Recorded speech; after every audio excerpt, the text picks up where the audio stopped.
Welcome back to Leadership Rediscovered. This is part 2 of a 2-part series. If you haven't seen part 1, we encourage you to go back and watch. We're picking up where we left off from last week.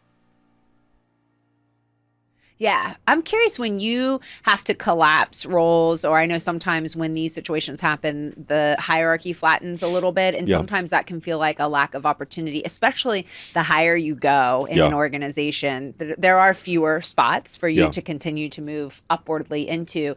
How have you managed that? How have you managed this? Because I know that impacted your team as well. Yeah, so we had, I think this could digress into many different conversations, but so we had 2 retirements on my direct report. So 2 VPs retired behind this. Oh, wow.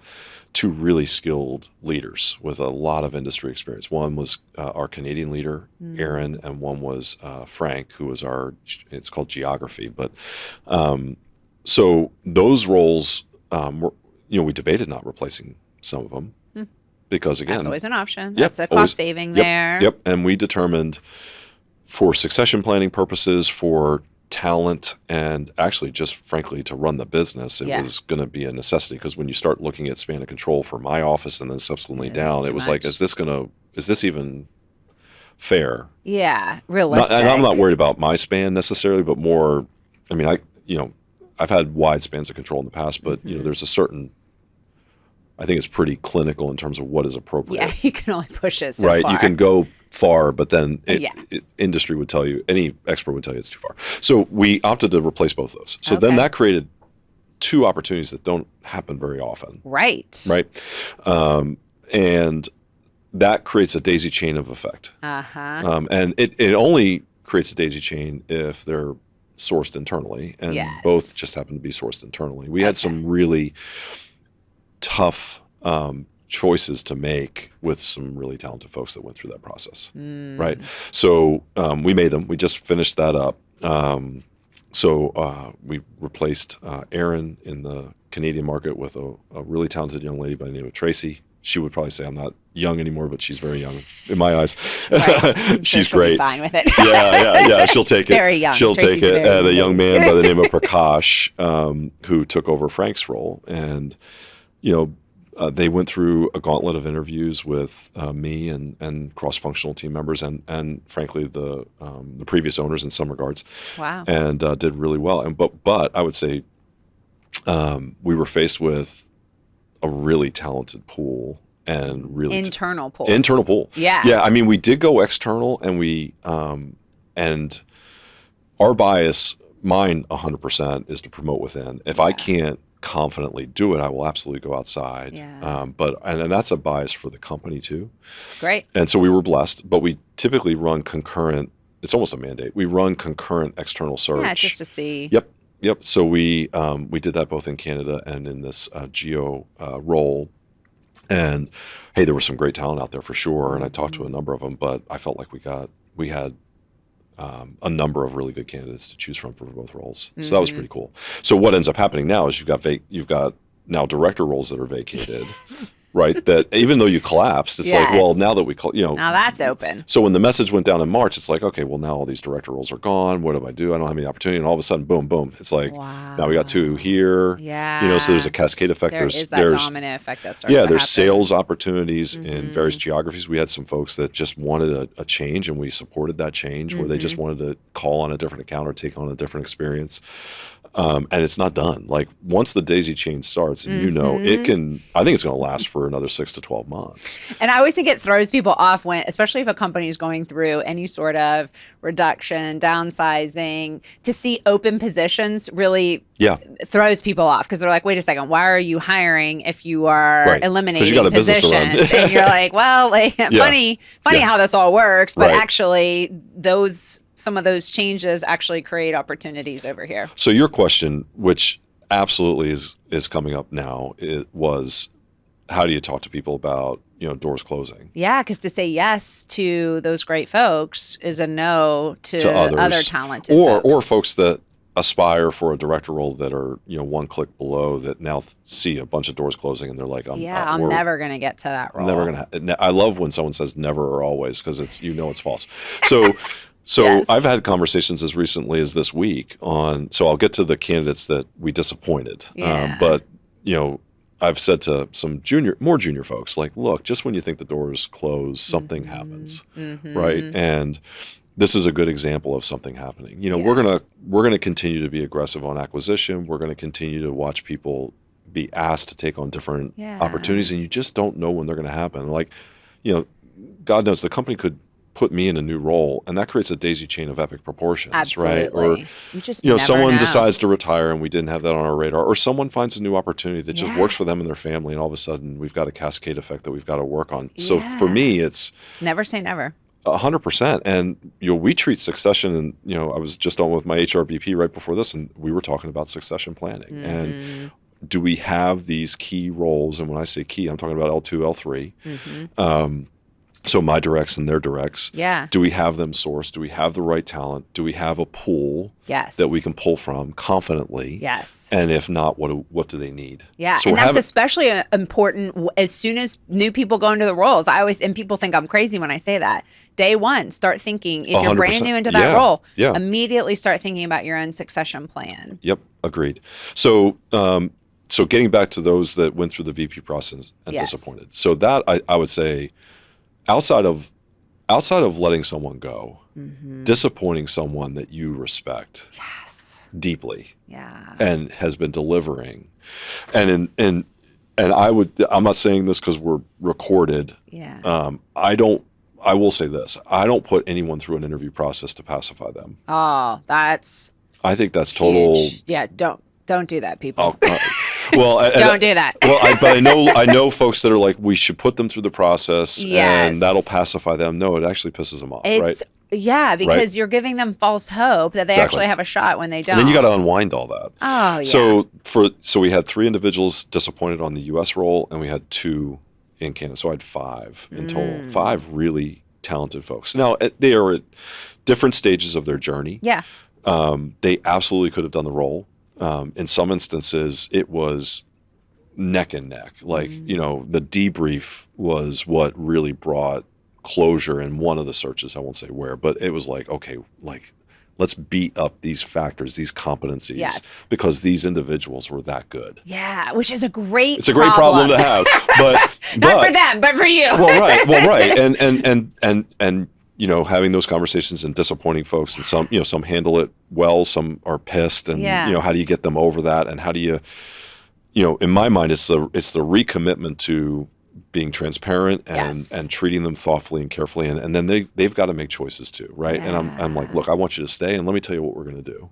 And in all those instances, like, we're going to put them through some leadership assessment work that we would only typically put a VP through. All 5 of those individuals are going to get that. Nice. Which is one of the things, that was an HR idea. I love that idea. And I think that's really cool. Yeah. So they will all come away with. We're investing in you. Yeah. They would not typically get that. Yeah. At least, we don't have to afford that to them at this stage of the process. That's probably the best way to describe it. Yeah, because it's like an exception to your standard practice. Yeah. And for 4, let me think about this. Am I right? For 4 of the 5, they all got expanded roles. 4 of the 5 got expanded roles. So that's a signal to them that, hey, we think you can do more. We're investing. Yes. You might not be quite there yet, or for whatever reason you weren't the right fit for this role at this time. But that doesn't mean it's never. We're gonna test your athletic skills. Yeah. And we're gonna see what you can do. And some may say, hey, well, what does that mean? Right now, it means competency building. Presumably with success in position, it could mean compensation building, right? Like all that, predicated on results, all that's fair game. And again, I've always said you'd love to have talent stacked as cordwood, but comes a day where you got to also be comfortable with some of it departing. And I am very hopeful that none of these folks will depart, but I'm also mature enough to know that we've got really talented people that have really high aspirations. And I think we just have to continue to be really honest with them. I've always said to anyone that wants to talk to me about a great opportunity that's outside of McCormick or outside of Heinz, like, I will absolutely have that conversation. Yeah. If you so entrust me. I love that. If you so entrust me, and then I will guide you based on what I know. And I may not know enough. I may say, hey, this is a tough call. Yeah. But I know a lot of companies, And some of them are great and some of them aren't so great. Right. And I'm going to be objective with you. Yeah. I had that opportunity one time. I called my boss and I said, this is kind of awkward, but I have an opportunity to go somewhere else. And this person, he had actually left the company and come back. And so I really wanted his opinion as well. Yeah. But he was my boss. And I was like, this is kind of awkward, but I just want to be open with you. I have an opportunity to go do something else. And I respect you. And I just want your somewhat unbiased opinion as much as you can. I knew he would give it to me because I knew that he cared more about me as a person than he cared about me as an employee on his team. Yep. And he gave me great advice. And I care deeply about, hey, some of these folks push me to my limits, and I love them for that. Like, I want people to push me, and I want them to advocate for themselves because that's what I tell them, right? Yeah. But I also want them to entrust me with what the really is for them and their family, and what has to be real for them, right? Right. I think you respect people enough to recognize that at the end of the day, they have to make a decision that's best for them. 100%. And you care about them. Yeah, and part of the mapping exercise that can be really frustrating for some, it didn't come up in this specific instance, but I've seen it, is when the personal agenda does, and we talked about this, I think, in the first podcast. The personal agenda does not mix with the professional, meaning I've got to move, or I've got to travel more than I ever wanted to, and I've got young kids, or I've got, doesn't matter what the hook is personally that is, diametrically opposed to the professional journey. Yeah. I've always said your personal agenda's got to supersede anything else, right? And we can work with that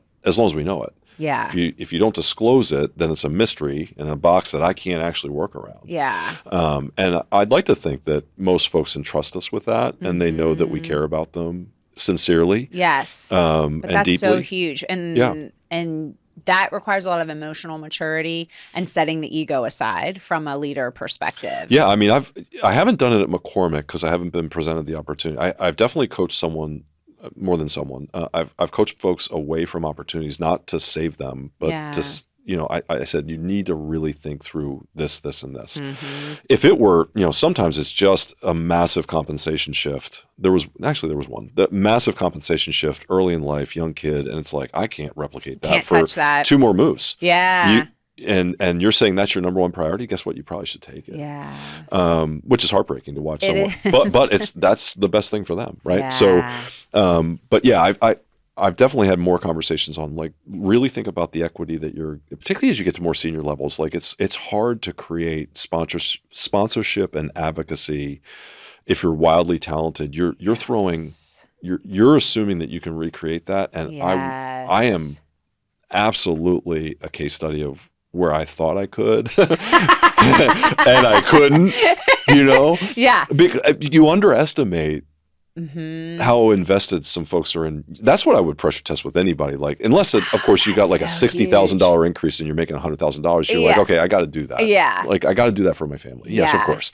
But if it's like, it's 10 grand and it's a lateral move, or it's 10 grand and it's like, it feels like a promotion, but it's just a title change. It's like, okay, what are you really doing? Like, are you, and do you know where you sit? Yes. Yeah. Like, because, and by the way, if you know where you sit and you think, I'm not sponsored. Yes.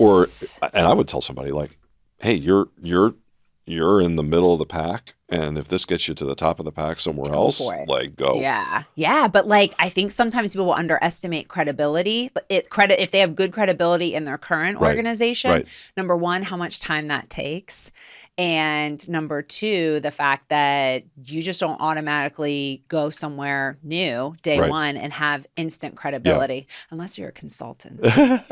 You're paid to have instant. Yeah. But I mean, starting over, it's like first day of school. Yeah. And I think that alone sometimes prevented me from leaving my job, because I was just like, gosh, I've worked here for so long. I've built so many relationships. I like to think, built some pretty good credibility. Right. I had good sponsorship, and the thought of starting over somewhere new where I didn't know if I was going to have that or how long it was going to take to build it back. It's massive. It is. It's one of the big tugs that I had a wonderful, we talked about them already, so we won't revisit those tapes. Wonderful, both peer group, boss, cross-functionals.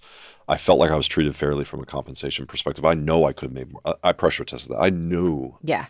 Full stop, I could make more money, and in a meaningful way, but I didn't want to move my family. And I also was like, God, these guys and gals are supporting me in a huge way. Mm-hmm. And the other thing that folks do underestimate that it's really hard to pressure test this culture, right? And whether that fits or not. Yes. Yeah. So I know I love this tangent that we've gone on though, because I think these are really relevant issues that a lot of people are dealing with right now. I mean, we started this conversation talking about a company or a leader having to make employment decisions on behalf of people on their team. Yeah. But you also have a lot of people the talent market is still very volatile. You've got a lot of people that are getting spooked. They're jumping ship. Yep. They're seeing money thrown at them, although I think that has slowed down, calmed down from what it was a year or two ago. But people are seeing these opportunities coming up and they're jumping pretty quickly in many cases. And I do think this is an important lesson for those individuals too, to really think about. And finding a mentor or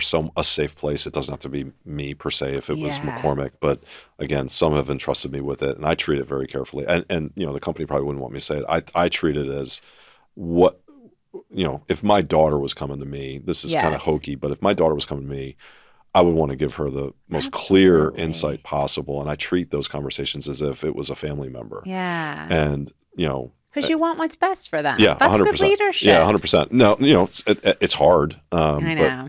It is hard. It's so anyway, those, I'm excited for the journey, more so, it's tough getting to that stage. It's tough disappointing people, but it is an exciting time for a lot of these individuals, those that expanded role, those that got promoted. Yeah. It's going to be a lot of fun. And some of it is a wait and see. Yeah. And, Yeah. I'm confident they're going to get there. I really am. I wouldn't have given it if we weren't really informed on their competencies and capabilities. Yeah. Right? I'd be shocked, frankly, if these individuals can't just excel. Yeah. I'd be shocked. That's all. But see, a huge lesson, I think, to take from this conversation is, to me, what I'm interpreting by listening to you is that you know your people. Like you've taken, and my people know, and your people know their people. Yeah, I mean, you can't make these types of decisions without really knowing these people, and that takes time. That is an investment. Yeah, and I would say that's the one thing. I was just talking to one of my VPs today, heading in here for a one-on-one, and I said I need to get out with these folks more. Mm-hmm. Like it's the one thing I miss the most, and I feel like I'm not as effective, that I just need to recommit to. Yeah. And the tug of my role as it changed over COVID and the internal pressures have taken me away from knowing so many folks that have joined. Like we're having our first live sales meeting in a couple weeks. Oh, that's exciting. Since 2019. Oh my gosh. Yeah. So we were pretty conservative on the COVID front, myself included. Like and so this will be great just to see everybody, like the people that I haven't met live. I'm like, oh wait, and I'm like reintroducing myself to people that I've met virtually. I'm like, I don't think I've seen you live, but yeah, I haven't seen all of you, just this much. Yeah, just this. Yeah, so I think recommitting to that. Mm-hmm. I mean, I'd like to think that I'm not as good as I was pre-COVID because I saw people more often. I was in market more often. I traveled more often. Yeah, there's so I think if they I always think of like if they're listening, what would they say? They would probably call BS on that. They'd be like, Bill's trying. That's Bill's what I trying, say. Bill's trying, but Bill definitely needs to do better. That's good. You're humble. You're self-aware. Yeah, like I need to be in Canada more frequently. I need to be in our sales offices more. I need to be with customers more. I need to be more externally focused than I have been. And the company's not suggesting I'm doing anything wrong. It's just more that tug for me. But that's important too, because I think those are those thoughts that do require some intentional calendaring and really commitment to like, I need to be doing this. I should be doing that. I mean, I feel like I have moments every day where I'm like, I really got to do this. I need to focus on that. Yeah. But then sometimes it's just like a fleeting thought and I move on to the next thing. So it's like, okay, no, I actually need to make that happen. That's what I was talking with my one guy. And I just said, we got to get this on the calendar now. Yeah. Like it's just too important and it's long overdue. Yeah. So anyway. So we've talked about a lot. Yeah. And once again, I know. I don't know how relevant it is for people. So many more questions. All right. For you. We can fire up. I feel like, so we talked about something that I think is a challenge that's facing many businesses right now, but I'd also like to kind of throw some other scenarios at you. Okay. Are these unscripted? No. Maybe, but like I love your perspective because you're a leader of leaders. You work in a large organization. Yeah. You've been through a lot on your leadership journey. So I just love the Yeah, wealth of let's go. experience and wisdom you have. So you just talked about travel and getting back together in person. And I know it's so fascinating right now, just watching different companies, clients struggling with, should we force people to come back to the office? Do we do... Very timely. Yeah. Because that was a Today conversation. Was it really? Mm-hmm. Okay. Will you just provide perspective? You can talk about your thoughts, McCormick's thoughts. I don't care. Both. I think McCormick, I think we talked about this, so I won't drain the whole thing. I think McCormick, even pre-COVID, was remarkably flexible. Like, I'm a good example of that. I live in Pittsburgh. I work in Baltimore. I was on the road. I made that choice for my family. And that was like a long time ago, too. Yeah, that was 8.5 years ago. Yeah. Right. So, but I made a commitment to the company and then to my people and then ultimately to my family that just worked for me. It wouldn't work for everybody, but I lived out of a bag for 48 weeks a year. You know? Yeah, like you would drive, Sunday night? Yeah, drive, or I'm with customers or whatever it may be. Yeah. So, and that was a choice I made and it worked. So point being is, I think the company, has demonstrated the agility even pre-COVID when this became, very popularized maybe on flexibility remote and things of that nature. Now, what I would say is some of my customers are still not really even reemerging from the remote model.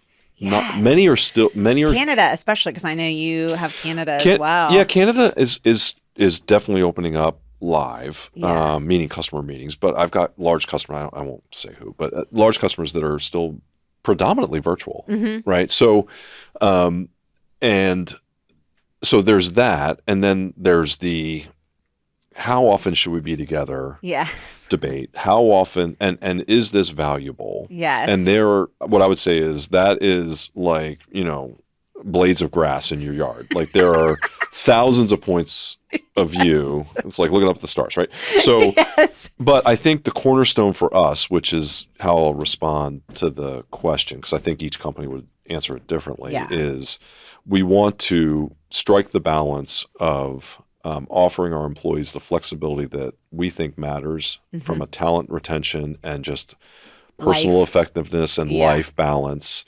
with the need to collaborate live, because I believe this too, and I'm remote, so for me to come into Hunt Valley is a big time commitment. It's 4 hours on the road, it's 4 hours back, it's nights in a hotel away from my family versus commuting in from downtown Baltimore 35 minutes. So but each person's narrative is different in terms of what they need or want, and what they're willing to do. Correct. So I think where we will ultimately land is and our program is called MyFlex, and it's basically a 50-50 proposition. The challenge for us is, is everyone adhering to that? The answer is, I think there's pressure testing going along the edges that we're trying to really give clearer rules of engagement for effectiveness. And I also think it's just right for fairness and transparency and all the things that we talked about before. Like if someone's cutting a separate deal and they're never in the office and I've got to be there 50% of the time, that's then not fair. You're allowing folks to rewrite the rules independently, and that's never going to, then my biggest fear is, I don't think this will happen, but my biggest fear would be, you lose the benefits of the program. Because it's not a God-given right that we're 50% remote, because we weren't pre-COVID. Right. So I think we've all. And that's a struggle though, because I think a lot of people, I remember talking to folks on my team and they're like, I'm not coming back. Yeah. And I'm like, I don't know that you have that option according to the company. Like I get that you can choose who you work for.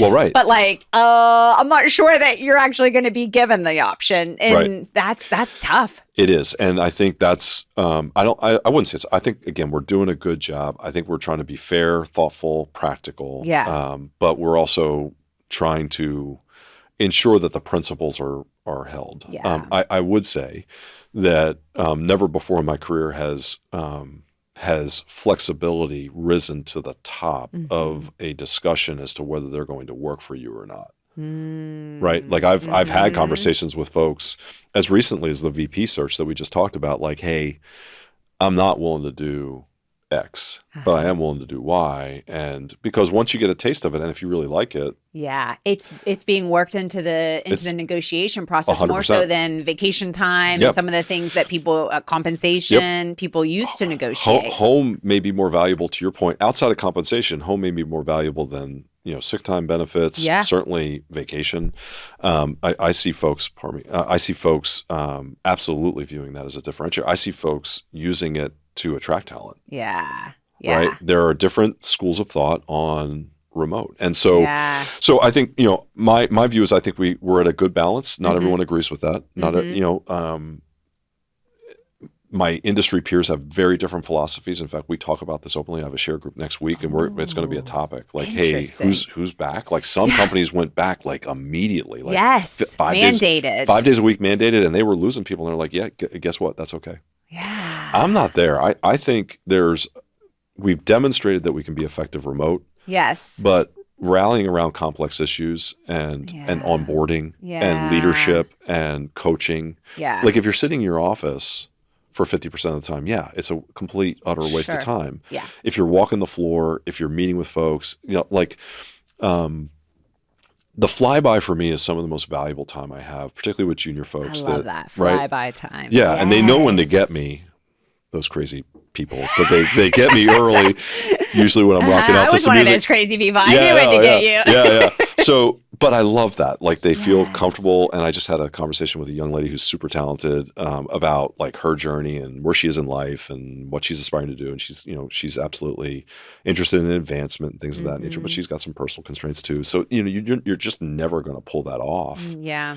Virtually, there's never a time where it's going to be like, hey, let's grab a Teams call. I want to pick your brain. Like that's just not how it works. Those mundane conversations that are the water cooler bumping it. Hey, what'd you do last night? Oh, I went to this really great restaurant that I love. Some of those types of conversations that we all just take for granted and think they're not worthwhile to have. They're little bricks in a wall. They are, and it bridges you to those tougher conversations because it's how you build that relationship and you build up towards.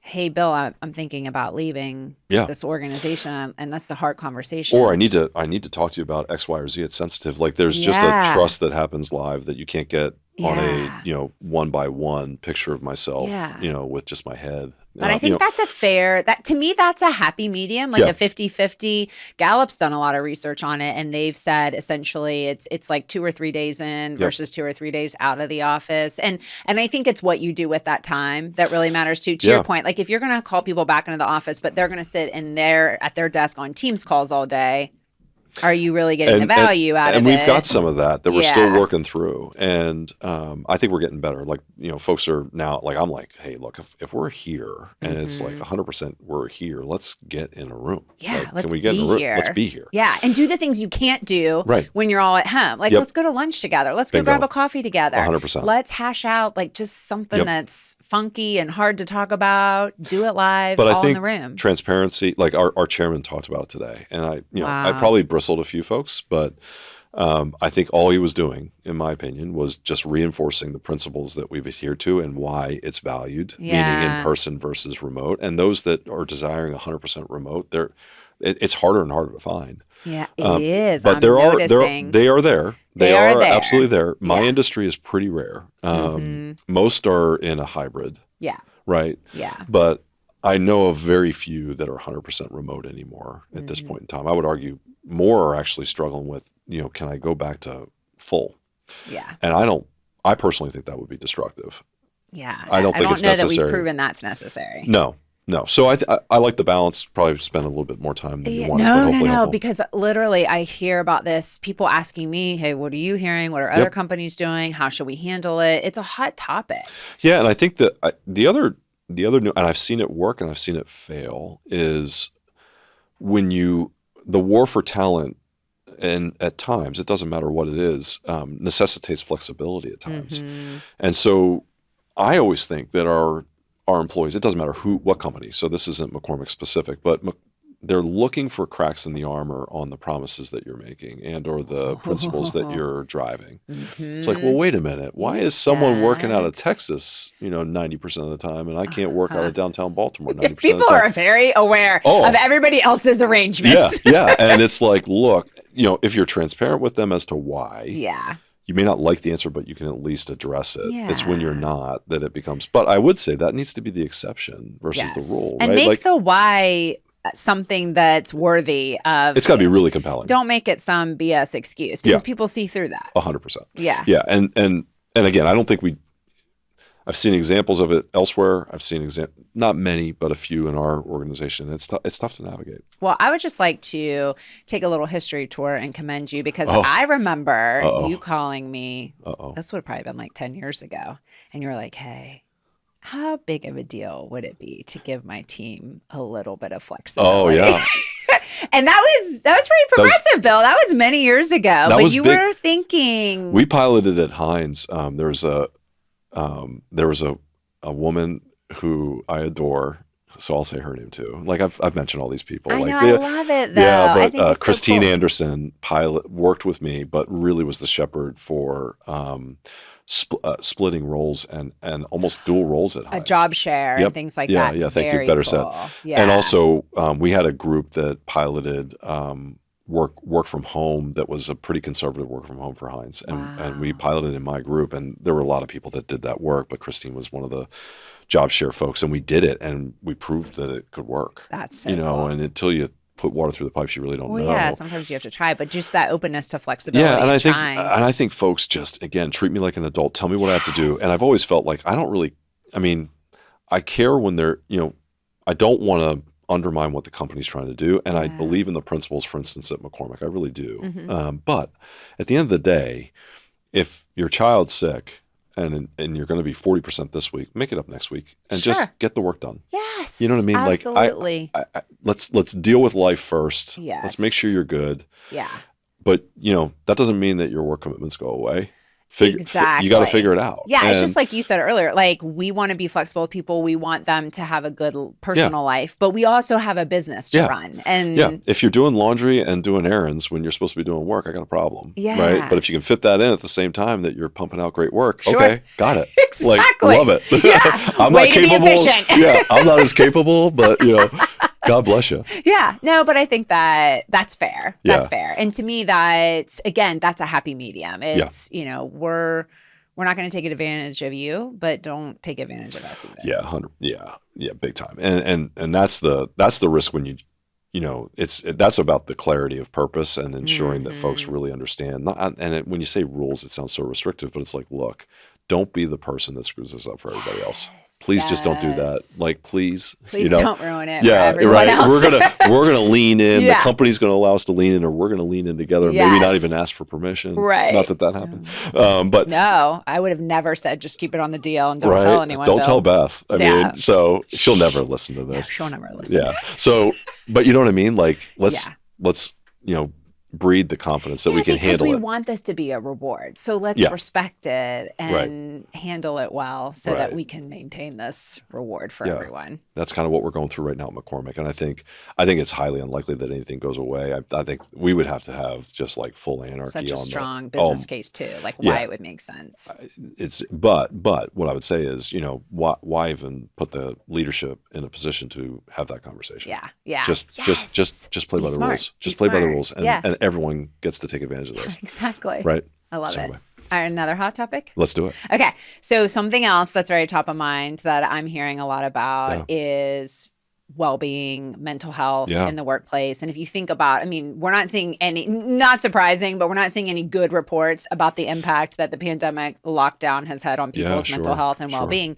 Coupled with the fact that people are talking about it much more openly now than ever before, which is wonderful. Yep. However, we have leaders who I think are not prepared for those conversations, don't know really if it's their role to have those types of conversations. And I would just love to hear your perspective on that topic. Yeah. So, I'll go down a personal path, not to, again, my kids will never listen to this, so it's probably appropriate. But both of my girls, because of COVID, dealt with various issues that they have now mastered. So I'm really proud of them. You know what I mean? Like, and I don't know. Especially for young. Your girls are young. Yeah, they're 20.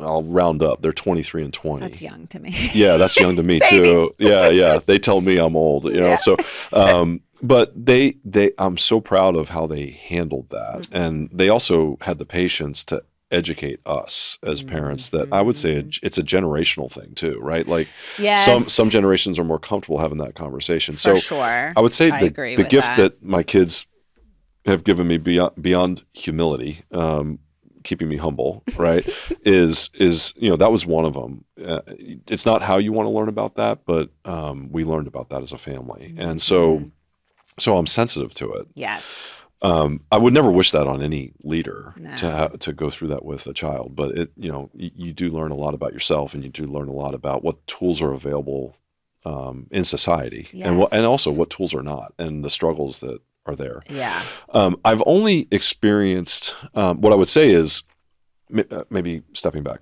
I would say there's two things. One will feel maybe a touch odd. I do think understanding what the lines are, because there are legal standards that you cannot cross when it comes to HIPAA and it comes to discussing someone's situation. It has to be volunteered to you. And that I don't view myself as a mental health expert. I view myself as someone that can point someone in the right direction. And I can empathize to a certain degree with certain situations. But I do believe that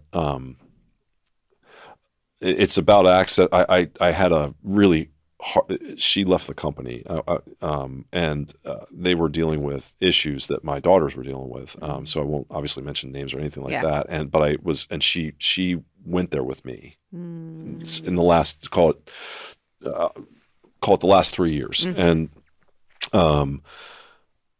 it was one of the most gut-wrenching, heart-wrenching discussions that I've ever had. Because I also did. You have no appreciation until someone's willing to be vulnerable with you, right? And then you have to really be careful. Again, legal standard, HR standard, and then also just okay, this is someone I care about. This was a kind of an informal mentee, but not someone that I would consider like uber close, but someone that entrusted me deeply. So it was lower level. It was not high in the organization.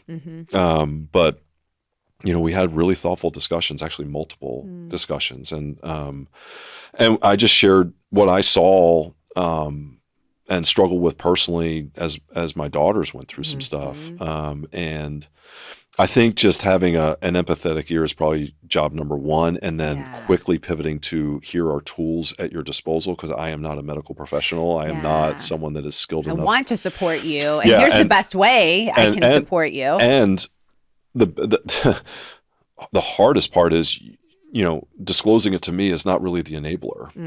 Disclosing it to HR, disclosing it to those that can formalize how we navigate this productively is in your best interest. Yes. And that in this instance never happened, despite all of my efforts. Because I really felt like if they entrusted the company, I think they would still be here personally. I really do. But, I think they're in a good place now. At least I believe so. But and again, hopefully I don't think I've crossed any boundaries. But I would say that was a tremendous learning experience for me. Yes. And I would say, to your point, folks are definitely more open. Yeah. And how you treat that, and how we had, we talked a lot about carrying conversations during COVID, just fatigue, depression, anxiety. Yes. Burnout now is coming up a lot. Yep. And how do you, and it was more about seek to understand, find the signals of it, and quickly pivot to, I need you to, not, need sounds too strong. I would strongly encourage you to take this path. I really care about you as a human being. I care about you as a person first and foremost, and I want you to take care of yourself. Yeah. Encouraging people to take time. Like I've encouraged people to take time off. Like you need to step away. Yeah. Like I don't care what your vacation plan. I don't care if you're out of vacation days. Like you need to step away. I've had those conversations. Yeah. And sorry to interrupt you, but is that more without them coming to you necessarily and disclosing, you seeing some warning signs or red flags as their leader? Yes. Okay. and more approaching stress, them. more about stress, and you can see. I wouldn't say deep discussions on depression or anxiety or something that's even far worse than that. Fortunately, I've never experienced like really tough, like, because you can imagine the scale. But definitely, stress in my mind induces anxiety, induces it can exacerbate a lot of other things. Yeah, and it can undermine performance. For sure. That's not my motivation. My motivation is you're not in a good place, and we need to get you in a good place, and I want to make sure that you do that for yourself. And I've seen that also on the physical side too, right? Yeah. Like, it's like, okay, look, you're dealing with stuff I do not want you touching work until you're right. Yeah. You know what I mean? And we'll figure this out. This is about the whole person. Yeah. Yeah. So I think, I don't necessarily know if I have any, overarching advice that would be groundbreaking for anybody. I'd like to think that most folks that are leading large organizations, I consider myself to be one that's blessed, I believe this sounds awful maybe, or awkward. Like, I'm a caretaker for 290 people. Like, I got to think about those 290 people. Yeah. You know what I mean? Yeah. And that includes this. And, yes. And if they're going to afford me the benefit of entrusting me with that feedback, then I need to have a commensurate response. Now, I think it's also incumbent upon our cross-functional partners, legal and HR, to equip us differently as this space evolves. Yes. What I would say is our programs at McCormick, and this was true at Heinz too, and, the resources at folks' disposal is more readily known. Yeah. And I think we do a decent job, but sometimes it's beyond what those services can afford too. For sure. Right. So I think empathy is the job number one. Active listening, job number two. There's such a theme from this conversation today. Not that I didn't already know this about you, or it didn't come out in the first round, but just the amount of care that you have for people. I mean, you just said I'm a caretaker of 10 or 90 people, but I mean, that is so critical. Yeah. I think for leadership success. And we're blessed with folks that have, I mean, genuinely, again, back to the, when you're going through tough times, that genuinely care about their teams in a big way. Like, can deal with performance. Like, the easiest thing to do is deal with someone that's not performing. Honestly, I think so too, because it's kind of like, this is the standard. You're not there. Let's figure out what we got to do to get you there. The hardest is someone that's performing that has a how issue. It could be personal, professional. Yes. And you see it. Yeah. And the really hard one is the one that is wildly successful that doesn't see it. Yes. Yes. Right. And I've been coached pretty aggressively in my in my years on how, and it's never been a what issue. It's more like, there's a bunch of bodies behind you. You need to think about that. Right. So, and I've seen that movie, but getting back to mental health, I think, for me, it's pointing the compass in the right direction, but really being thoughtful, really making sure, and I think preparing yourself as a leader for these conversations are going to be more frequent. If you haven't encountered it yet, you will. Yeah. And also, you might be in a situation first where you're having to call something out versus someone disclosing to you. Yeah, or at least attempting diagnosis in a very careful and thoughtful way. Yeah. Right. Yeah. Thanks for saying that. Right. Calling out's not the right word. Compassionately noticing. Yeah. You're the HR person. I wasn't very good at it. Not true. But not something like depression, anxiety, or anything like that. But more like, hey, we've got something off. The pattern has changed. Like, to me, that's the biggest sign is someone's pattern suddenly changes. Right. That should be a trigger for, okay, wait a second. And folks, to your point on the front end of this question, which is, folks are definitely more comfortable sharing. They're more open. Yeah, and be ready for that too. Yeah, and that has shifted dramatically in probably the last half decade. For sure. And I think there are a lot of folks, and even in my generation, who did not grow up thinking that was an acceptable thing to talk about at work, and therefore aren't super comfortable. Yeah, myself included. Yeah, when someone does approach that conversation. So I think that's great advice, is readying yourself and being a little bit more proactive about, expect that this is coming, and think about, okay, how might I respond if someone comes to me? But also being aware of, if someone doesn't, but I'm noticing something off, what do I do? What do I say? How do I handle that? And being prepared for that situation too. Yeah. One of the things, and I can definitely shoot you a name post, but we did and it was kind of by accident during COVID because so much had changed in terms of stress level, in terms of, not seeing people. Yeah. And, I do think it was one of the best rated trainings we ever did. And it was all about personal health, personal care, and self-awareness around that. Wow. And sending the message that it's you don't have to disclose anything, but you have to be physically and mentally well. And and it went beyond that. But because folks may say, "What training was that?" It went beyond that, but the underpinnings were around awareness, and it was really the woman that did it was remarkably skilled at really evoking the response that we wanted at that time. Well, and it sounds like it's very focused on building awareness in yourself, like noticing those patterns in yourself first before even somebody else would notice them in you. Yes. Very cool. Agree. Awesome. Okay, last question. Yeah. Assuming that you came back again a year from now. A year, 8 months. Right, what are you most hopeful about, or would hope that you would be able to share if I said, hey, reflect on the last year? Okay, that's a good one. Yeah.